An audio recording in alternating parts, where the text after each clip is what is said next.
Welcome to Pageant Planet's podcast, where we share stories and strategies to help expand and connect the global pageant community. Visit pageantplanet.com to find pageants, hire coaches, shop for dresses, and more. Now, here's your host, Stephen Roddy. Welcome, everyone, to another Pageant Planet podcast. This is a podcast for contestants who want to be inspired and discover how to win the crown. Today, Jessie Ledoux, our queen of coaching, and myself are covering the life of Olivia Culpo. She's one of the leading influencers in the fashion and beauty world, an iconic runway and print model, and of course, Miss Universe 2012. And winning the title of Miss Universe has its ways of propelling women to be at the forefront of their career pursuits. Olivia is known as one of the top women in modeling and fashion worlds as we know it. She serves her iconic fashion looks on social media and her website, oliviaculpo.com, and those who want to live that OC lifestyle. While Olivia has modeled for some of the hottest brands, including Sports Illustrated and Maxim, she is not just one to model the latest fashion trends. Olivia has been hands-on in several fashion collaborations, such as Express and Marled and others, which we'll hear about. She is just as creative and involved in the business side as she is in front of the camera. To no surprise as well, Olivia has put her acting skills to the test and has appeared in music videos, television shows, and movies. As a result of all of her varied success, she has a net worth of approximately $10 million now. Hey, girl. How did this sweet girl next door from Rhode Island shift gears to drive right to the top of being one of the most well-known Miss Universes even 8 years later? Let's find out. Olivia was born in Cranston, Rhode Island to her parents, Gus and Sophie. Olivia was the middle child of 5 siblings, and she remembers getting along with her siblings and the occasional argument or two between them. But who doesn't bicker with their siblings, I guess? I know I sure did. Her parents are the co-owners of several Boston businesses, cafes, and restaurants, which sparked Olivia's culinary interest ever since she was a younger girl. Olivia came from a large Italian family, which sparked a tradition of large pantries and food. Large parties and food. Indeed, large parties and food. You got a little dot on your monitor, I think. Yes, made that R and N. I feel my eyes were going crossed by reading it. Okay. Olivia began the cello in the 2nd grade from her parents' encouragement, and this became something she continued to pursue throughout her education. She performed with the Island Philharmonic Youth Orchestra, the Rhode Island Philharmonic Chamber Ensemble, and the Bay View Orchestra, and the Rhode Island All-State Orchestra. Wow. At times, Olivia felt her talent set her apart from the other kids in the kind of way that you don't want to be set apart as a child.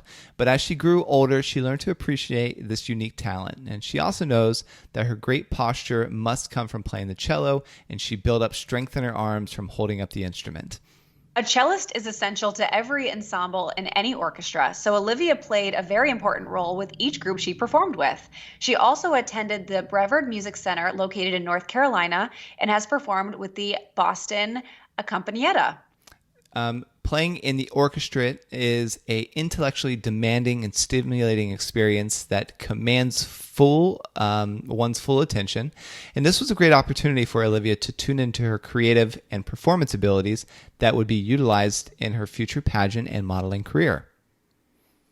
Another interesting fact about Olivia's childhood music career was that she attended band camp for 4 years as a teenager. Playing the cello and going to band camp doesn't exactly scream Miss Universe when you're a kid. I bet she probably stuck out like a sore thumb in band camp in these different places. Mm-hmm. Yeah. So part of Olivia knew that she wasn't going to pursue music professionally. After graduation, she went on to attend Boston University in Massachusetts to focus studying in business communications and acting. It was important for her not to waste time partying, so she would visit her family on the weekends, studied, and made the dean's list every semester. I'm gonna pause. I know we have a coaching moment in a little bit, but I want to pause here too.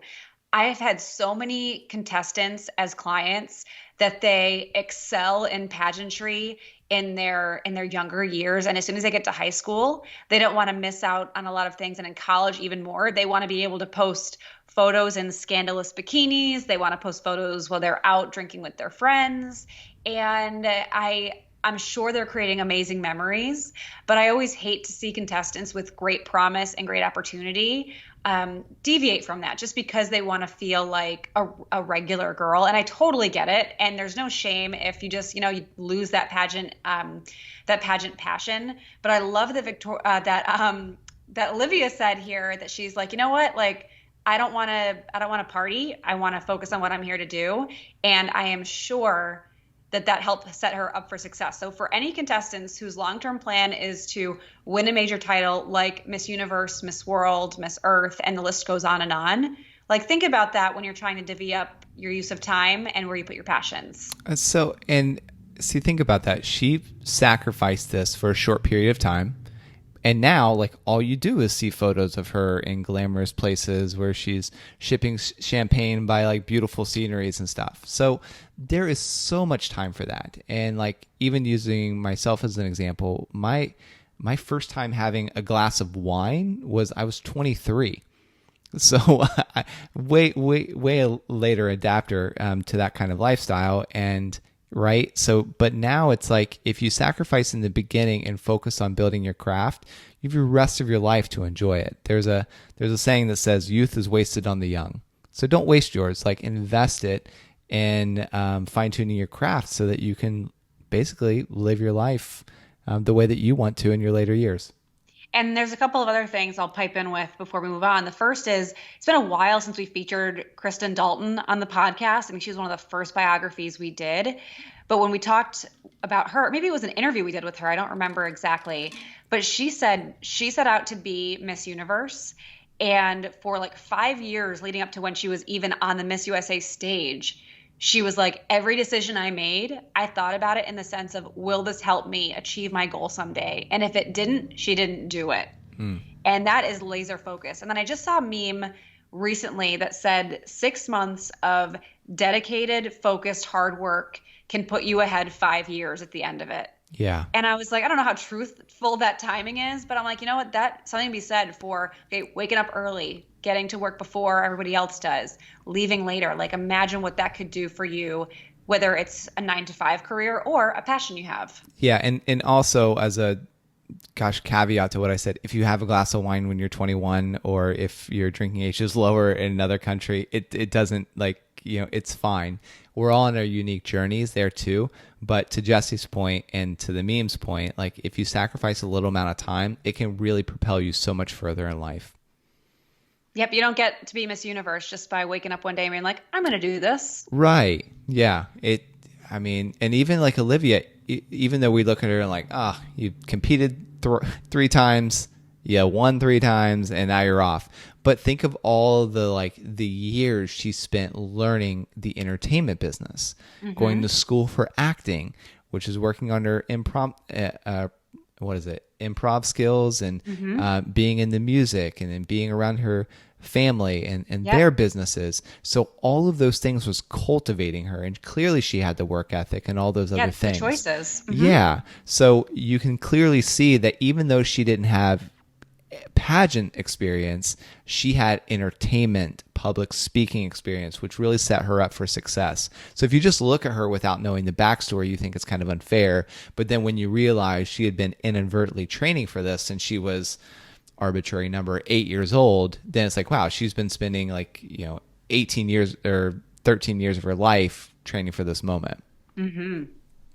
So in 2010, she signed with Maggie Incorporated, a Boston modeling agency, and Olivia did exceptionally well and stood out from the rest. She was able to bring energy and enthusiasm to each shoot, even between taking classes full-time at school, and our supervisors knew that the level of professionalism and personality were something that looks and money cannot buy, and that Olivia possessed those things naturally. Yeah, always looking for what was next for herself. She would track the paths of her role models she looked up to in the entertainment industry. She really wanted to work on her acting skills and her stage presence, and it was time she decided to enter a pageant to help her out. Yeah, so to wrap up everything we just said in another coaching moment, it's just the fact that we've seen a history of women winning their state title and or the title of Miss USA, or insert any other national pageant that you're familiar with, who have been well prepared for years and who just show up with strategic and put together wardrobe. And sometimes you just have to be your genuine and authentic self. It's looking at all those pieces and decisions you've made in life to lead you to this moment of greatness.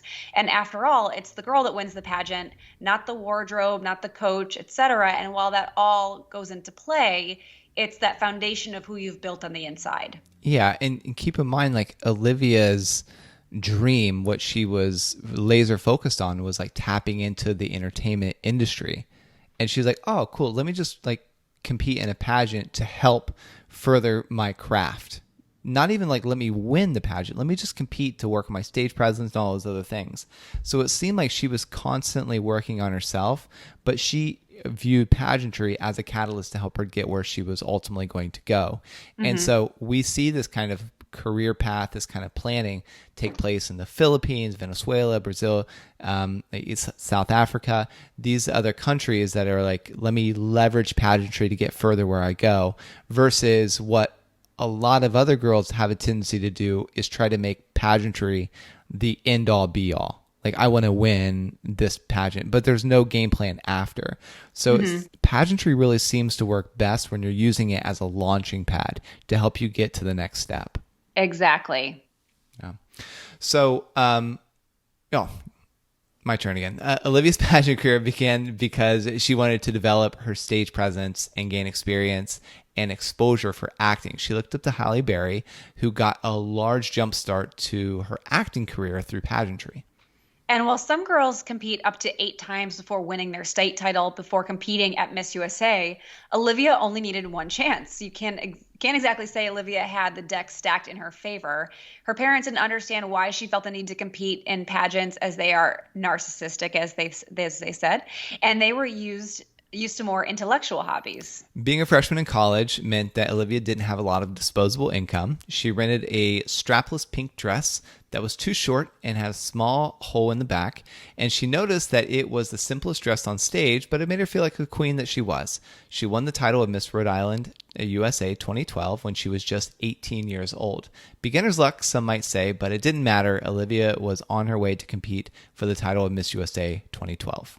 Yep. So another quick coaching moment here. Olivia could have doubted her self-worth at the state pageant when she realized that she was standing on stage with a $20 dress and a hole, and it could have thrown off her whole mindset for the competition. But by staying humble and genuine, she was able to overcome this idea of what it means to win just by speaking her heart, being herself, and staying confident.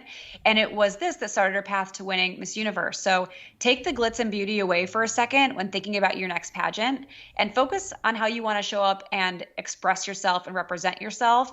And I find that a lot of novices get intimidated when they show up with something that might not be exactly quote unquote like pageant typical. And they let that really overtake their whole demeanor for the experience. And take a page out of Olivia Culpo's book and say, not today. I'm proud of who I am and how I'm standing here, and I'm just as worthy as anyone else. So good. Olivia was different from other contestants. She was 19 years old, carried herself with a youthful vibe. The other contestants not only looked more mature, but they presented themselves as such. She wore a lilac bikini, a flowy fuchsia-colored dress, and won her way to being the shortest contestant in the top 5. She was wooing over some pretty big names in the entertainment industry, including Rob Kardashian, George Katsopoulos, and Diana Mendoza.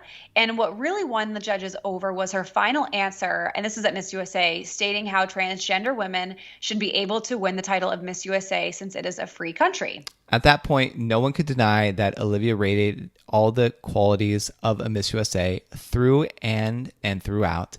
And she was crowned the 61st Miss USA 2012 and moved to New York City to live in the Miss USA apartment. And Olivia enjoyed her time living with roommates Logan West, Miss Teen USA 2012, and Leah Lopez, Miss Universe 2011. Luckily, Olivia would not have to travel across the world to compete for Miss Universe. In fact, she was preparing to return to the Planet Hollywood Resort and Casino on the Las Vegas Strip. She and almost 90 other contestants from around the world arrived in Nevada for the 61st annual Miss Universe competition. And something to be said for home court advantage, I would imagine. I was just thinking that same thing. Olivia prepared by reviewing her notes from Miss USA and by studying current events on flashcards. She focused on the deficits the USA had on certain topics, including gun control, sexual trafficking, and issues regarding women. Her personal platform was HIV and AIDS awareness. And the Miss Universe pageant was televised live to approximately 1 billion viewers worldwide, so no pressure. 1 billion, that was with a B, FYI. Yeah. At the time, the pageant was owned by Donald Trump and brought a lot of sponsors and viewers to watch the most popular annual pageant in the world. In her third pageant ever, Olivia Culpo was crowned Miss Universe 2012, making her the 8th woman to win Miss Universe for USA. She ended the 15-year Miss Universe dry spell for her country and found herself back at the apartment in New York, this time as Miss Universe. And I don't know if you remember, Stephen, because this would have been like the beginning of Pageant Planet, like in the first couple years. Olivia changed her hair from prelims to final. She wore the same gown, which I know is one thing that a lot of people do differently. She went with the same gown, and on prelims, she wore her hair in like a low chignon, and then final, she had that iconic big bun on top of her head. And I remember, like, because I was deep into the void boards at that time, not proud of it, but it's the truth. And people were like outraged at her hairstyle at prelims. They thought it looked so dowdy, too matronly, all of that. So when they saw her on finals night, she had this whole fresh look. I don't know if that was pre-planned. I don't know if pressures from other people got to her. I don't know if her coach stepped in. I don't know what caused. I would love to know. If I meet Olivia, I will ask her that question. It's probably the first question I will ask.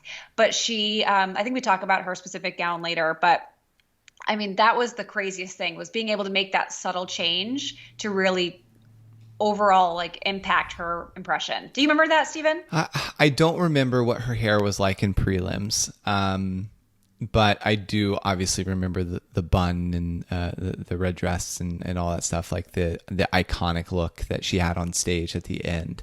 So I'm not able to speak to the prelim, and I don't know any backstory behind that either. But I mean, the high bun, I mean, she made it like iconic. Yeah. So it's like, that's one of the things. Whenever I view Olivia, that's the one picture I always go to in my mind. So yeah. So, I mean, kind of a coaching moment here is like, Olivia she didn't wear a standard pageant dress. I mean, she wore that couture gown from the fall collection of George Hobica. And a lot of these like red carpet designer items run about the same, if not less, honestly, than standard couture pageant gowns. So don't be afraid to step out of the box. Oh my gosh, absolutely. And when I was looking up things about this designer, because I'd never heard of him particularly, but the list of designers he's dressed on the red carpet is endless and very impressive. So it's like, why do we as a pageant community always cycle through the same 4 designers when we just keep hearing that the relevance of pageantry is like, okay, more red carpet, more celeb driven, and yet we're seeing a lot of same designs recycled year after year. So way to go, Olivia. Yeah. So what was interesting when I had the opportunity when Tony Bowles sponsored Miss America and basically dressed all the title holders for that particular year, I got the opportunity to hear what every one of them wanted. And they're like, I'm thinking something new and fresh. So red carpet, old Hollywood glamour. But I'm like, oh my gosh, if I hear these adjectives one more time. Those were the 2 that I really remember that stuck out like repeatedly. And it was just like, oh my gosh, they're all looking for the same thing, right? So yeah, but I think one of the reasons why people are like, oh, I got to do a Sherry Hill or a Giovanni or a MacDougall, is that that's what's won on stage. But it's kind of like, oh, I got to wear white because white wins. Well, it's because the majority of the girls at the time always wore white. So yeah, the odds are in the favor that more white dresses are going to win. So why not like take a you want to have a unique pageant dress and you don't want to have something like anybody else, why not, for the same amount of budget, to your point, go to these other designers that can create you something that's in the same price range? But to that point too, I mean, Nia Sanchez won Miss USA in a Michael Costello gown, and I think she wore that to Miss Universe where she was first runner-up. And then Olivia Jordan wore a Berta wedding gown at Miss Universe. So like you're seeing women succeed in non-traditional designers. Mm-hmm.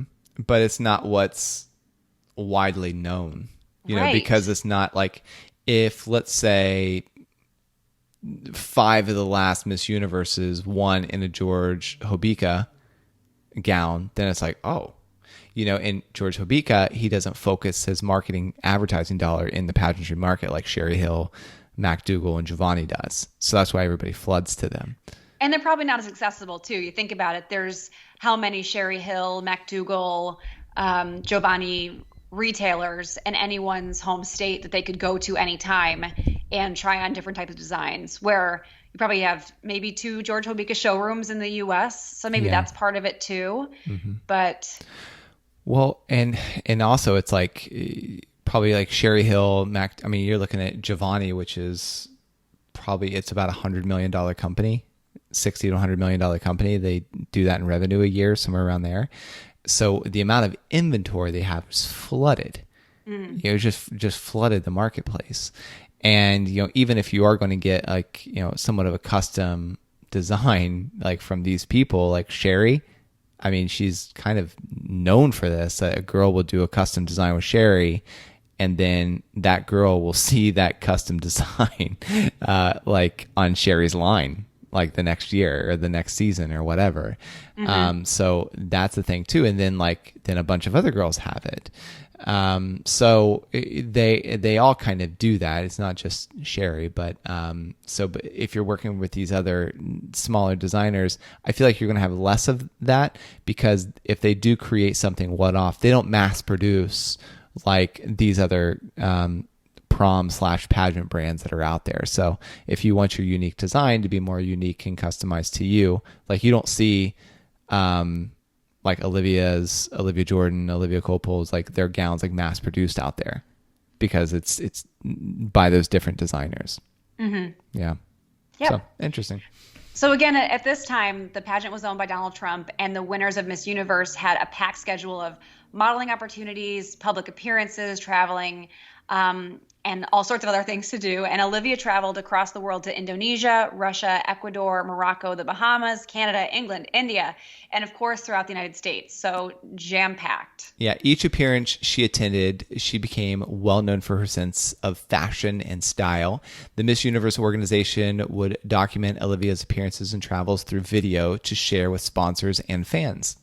And at one point when she was in India, she did a photo shoot in front of the Taj Mahal, which is not encouraged or legal to do so, actually. And unfortunately, this got Olivia and the organization some heat and backfire. But with Olivia's pure intentions and clean records since childhood, this isn't something that most people even speak about today. And honestly, as a pageant fanatic during that time, I don't even remember that. I remember it, but like I don't know why I remember it, but things like that, they can work with your brand. So I kind of hate to admit this, but it's true. So there's this saying that no publicity is bad publicity. So you see this anytime like somebody famous, like particularly a musician, gets in trouble, their record sales goes up.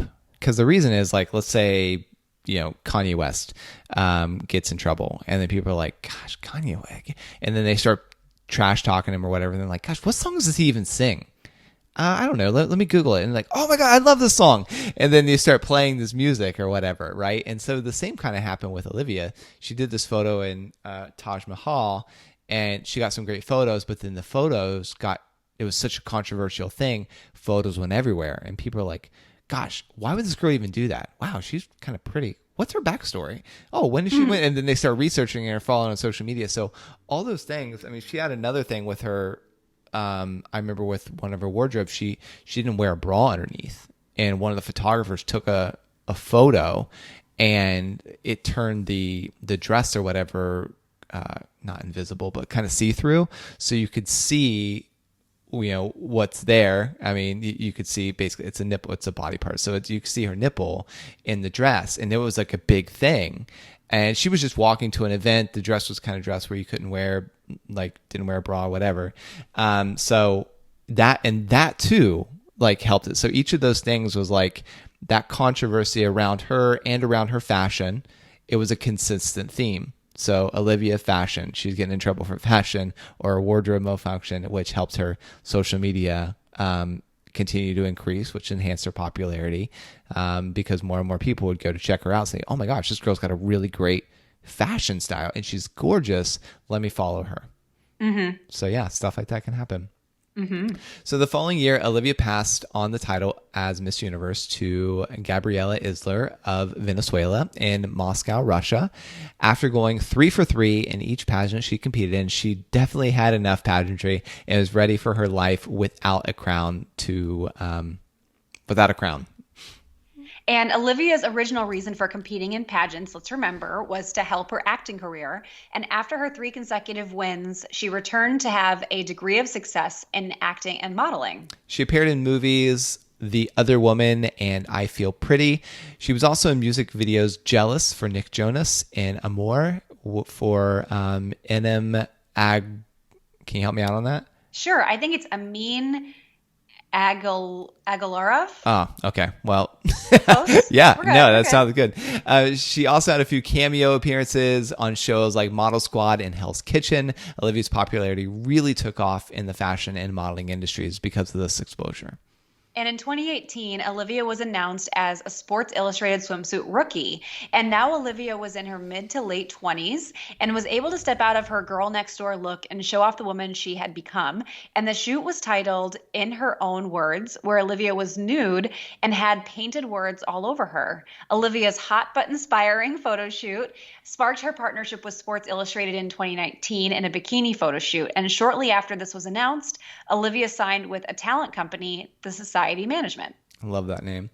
Mm-hmm. Another coveted spot that thousands of women try for each year is to make the Maxim's Hot 100 World Sexiest Women list. Olivia had dreamed of an opportunity like this for years, and in July 2019, her dream came true.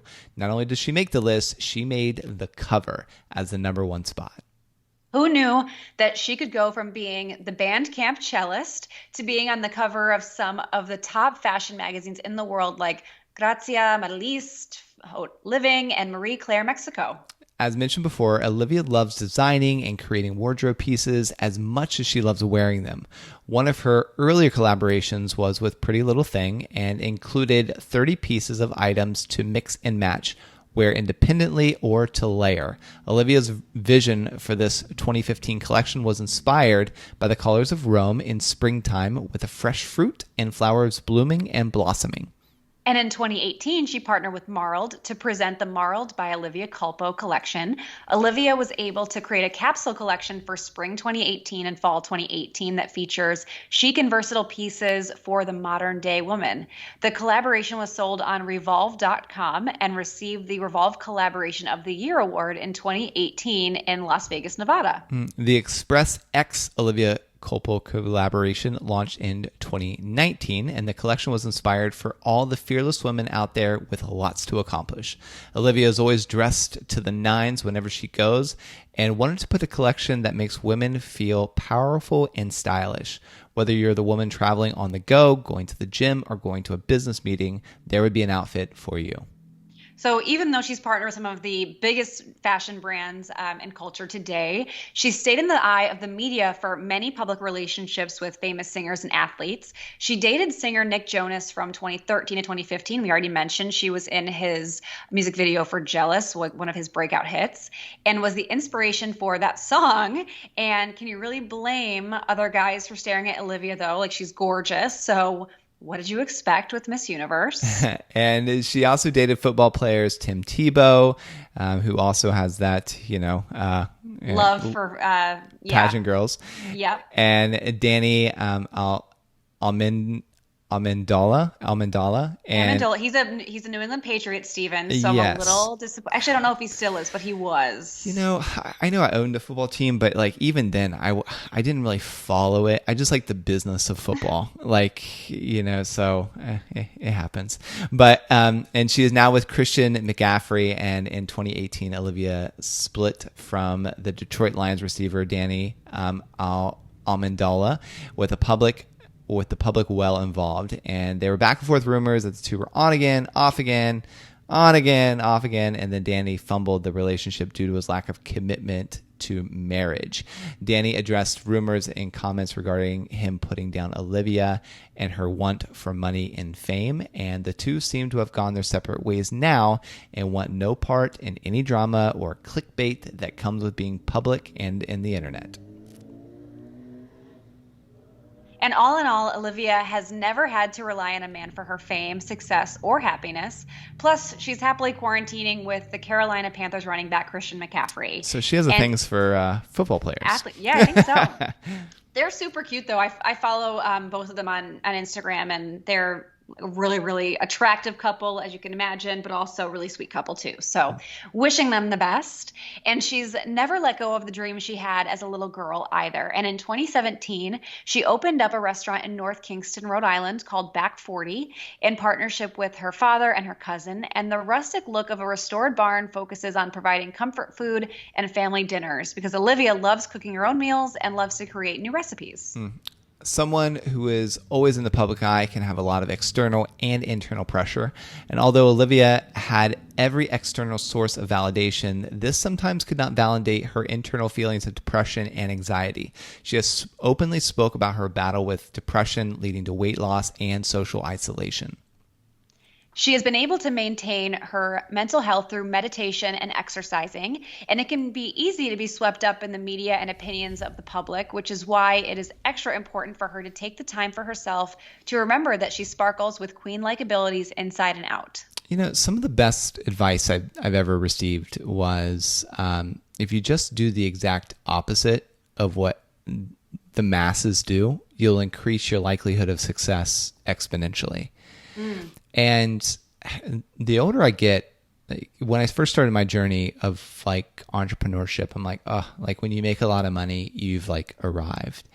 And the more money I've made and the more I've been around other people, because like what happens naturally when you make more, your success mindset shifts, then you start to hang around other people that make a lot more and they're leaders in their own craft.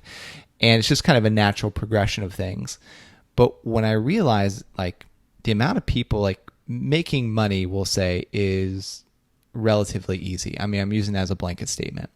Like people can get rich doing a lot of different things, but to get rich and to maintain your physical health, like how many wealthy entrepreneur men do you see that are like also physically in shape? Most of them are overweight, right? Most of them just kind of let themselves go for whatever the reason. But so seeing someone that's actually had physical success or financial success and physical success, but then like how many of those people are divorced or just kind of like not even together with their spouse, like not even knowing what their home life is like or whatever, but they're just not able to maintain their family front, right? So that's an even smaller number. It's somebody that has money, keeps themselves in physical shape, and they're able to stay married. Right? Like you can't even judge happiness or not, but like just able to stay with their spouse. That's an even smaller number. And then you have an even smaller number of people that have all these things and they're actually like mentally just at peace with where they are, with their creator, with like who they are, what they have to offer the world, etc. And it's like to become famous, to make money, to become popular, whatever like your goal is, or even Miss Universe, Miss USA, Miss World, Miss International, but to not have all of those things is a real loss. Anyways, because of the COVID-19 pandemic, she has partnered with Feeding America, and every mask sold will provide 100 meals to those in need. There is nothing that we love more than a pageant queen who uses her platform and audience to make a difference in the world.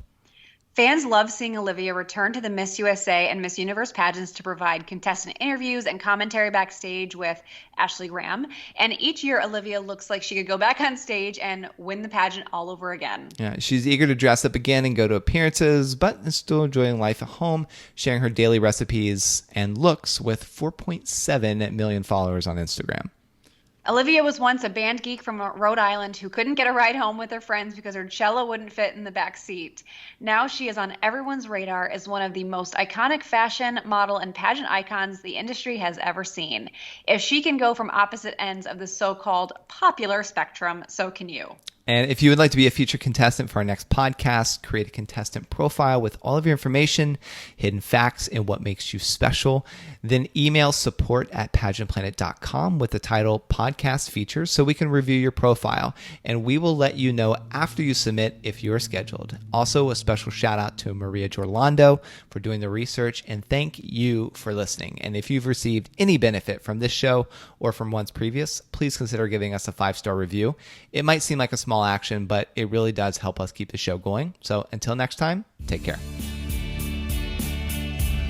Want to become a part of pageant history? Create a free contestant or business profile on pageantplanet.com to unlock hidden features and connect with other experts throughout the world.